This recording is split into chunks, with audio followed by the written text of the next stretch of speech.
अध्याय 7 ज्ञान विज्ञान योग जनाना विजनाना योगा। इस अध्याय में भगवान कृष्ण ने ज्ञान और विज्ञान के योग का वर्णन किया है। यह अध्याय ज्ञान के महत्व और इसके माध्यम से मोक्ष प्राप्ति के बारे में बताता है।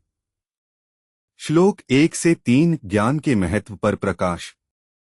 भगवान कृष्ण कहते हैं कि वे सभी प्राणियों के हृदय में विराजते हैं और उन्हें अपने ज्ञान से मार्गदर्शन करते हैं।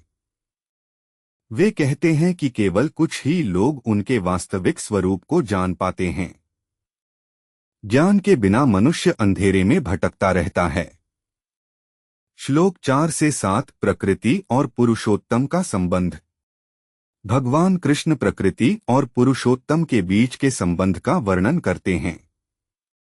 वे कहते हैं कि प्रकृति उनके द्वारा बनाई गई है और वे ही इसके स्वामी हैं। सभी जीव प्रकृति के गुणों से बंधे हुए हैं और केवल ज्ञान के माध्यम से वे मुक्त हो सकते हैं। श्लोक 8 से 12 भक्त के गुण। भगवान कृष्ण भक्त के गुणों का वर्णन करते हैं। वे कहते हैं कि जो व्यक्ति उनके प्रति पूर्ण श्रद्धा और भक्ति रखता है वह उनके निकट पहुंच सकता है। ऐसे भक्त को कोई भी भय नहीं सताता और वे सभी दुखों से मुक्त होते हैं। श्लोक 13 से 18 अविद्या और विद्या का वर्णन। भगवान कृष्ण अविद्या अज्ञान और विद्या ज्ञान का वर्णन करते हैं। वे कहते हैं कि अविद्या के कारण मनुष्य पापों में फंस जाता है और विद्या के माध्यम से ही वह मुक्ति प्राप्त कर सकता है। ज्ञान के बिना मनुष्य केवल इंद्रियों के वश में रहता है। श्लोक 19 से 22 ज्ञान के मार्ग पर चलना। भगवान कृष्ण कहते हैं कि ज्ञान के मार्ग पर चलने वाले व्यक्ति को किसी भी प्रकार का डर नहीं होता। वे कहते हैं कि ऐसे व्यक्ति को सभी प्रकार के दुखों से मुक्ति मिलती है। ज्ञान के माध्यम से मनुष्य अपने वास्तविक स्वरूप को जान सकता है। श्लोक 23 से 28 भक्ति और ज्ञान का एकीकरण।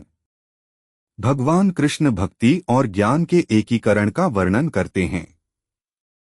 वे कहते हैं कि भक्ति के बिना ज्ञान अधूरा है और ज्ञान के बिना भक्ति भी अधूरा है। केवल भक्ति और ज्ञान के एकीकरण से ही मनुष्य मोक्ष प्राप्त कर सकता है। श्लोक 29 से 30 अंतिम उपदेश। भगवान कृष्ण अपने अंतिम उपदेश में कहते हैं कि मनुष्य को हमेशा ज्ञान के मार्ग पर चलना चाहिए। वे कहते हैं कि ज्ञान के माध्यम से ही मनुष्य अपने वास्तविक स्वरूप को जान सकता है।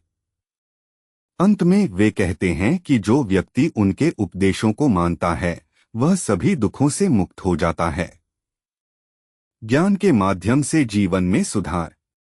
ज्ञान प्राप्त करने के लिए नियमित अध्ययन और विचार करना आवश्यक है। ज्ञान के माध्यम से हम अपने जीवन में सुधार ला सकते हैं और सभी प्रकार के दुखों से मुक्त हो सकते हैं।